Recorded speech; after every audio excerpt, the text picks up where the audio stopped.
Hello mga kainday, for today's video ay hindi nga po pala ako nagtinda ngayon. Gawa nga po pala mga kainday na wala akong burger patty. Ito nga po pala mga kainday, galing lang ako sa may Walter Mart at bumili ako ng gagawin kong burger patty mga kainday. Tamang-tama naman mga kainday dahil marami akong gagawin ngayong araw na to. Marami akong nakatambak na labahin mga kainday. Parang yung paglalaban na lang mga kainday, yung pahinga ko. Bali mga kainday, maaga pala akong nagbabad ng labahin mga kainday. Para ako pag gumagawa ko ng burger patty mga kainday, umiikot na rin itong washing para maaga tayo matapos mga kainday.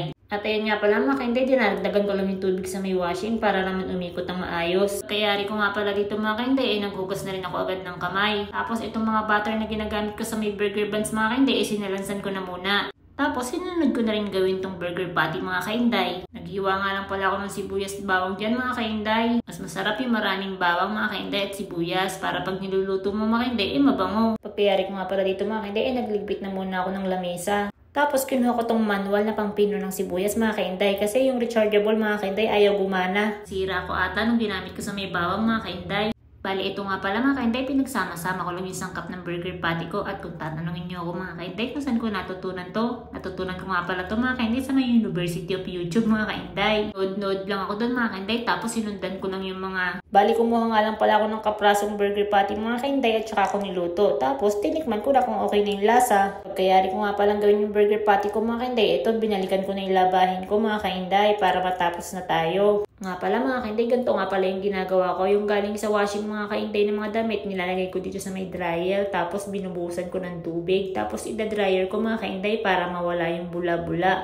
Yun kasi yung turo sa akin ng nanay ko mga kainday para daw pag binanlawan ko, hindi na mabula. Tsaka para daw mga kainday, mas mabilis magbanlaw at hindi daw mahirap mga kainday. Ayan nga pala mga kainday, nagsasampay na pala ako dyan mga kainday. Napapagod na nga ako dyan mga kainday, wala man lang pamerienda. Charot lang mga kainday, kape lang sa akin ay sapat na. Ikaw Inday, ano ang sapat sa'yo? Ayan nga pala si Silo mga kainday, lagi nakabuntot sa akin. Bali, naiipon kasi yung labahin ko mga kainday. Kaya kahit iniisip ko magpahinga pag nagde-day off ako sa pagtitinda mga kainday, naglalaba ako. Yun ang ginagawa ko. O di kaya paliliguan ko yung mga aso ko mga kainday. Lahat ng naisip kong gawin mga kainday na pwede kong gawin pag day off ko, ginagawa ko na. Kaya lang minsan mga kainday, kulang ang day off. Bali, ito nga pala mga kainday, nilaban ko na yung mga gamit ko sa may food cart mga kainday. Ito nga pala yung pinapatong ko sa may ibabaw ng food cart para hindi dumudulas yung mga gamit ko.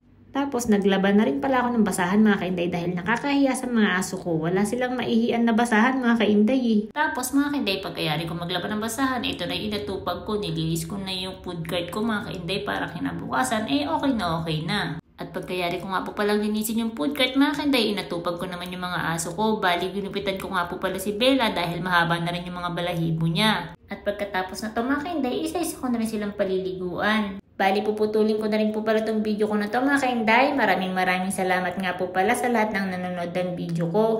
Followers at non-followers at viewers, thank you po. Baka pwede naman pong humiling sa inyo mga kainday. Baka pwede pong paki-like and share yung video ko. Thank you po. Bye-bye!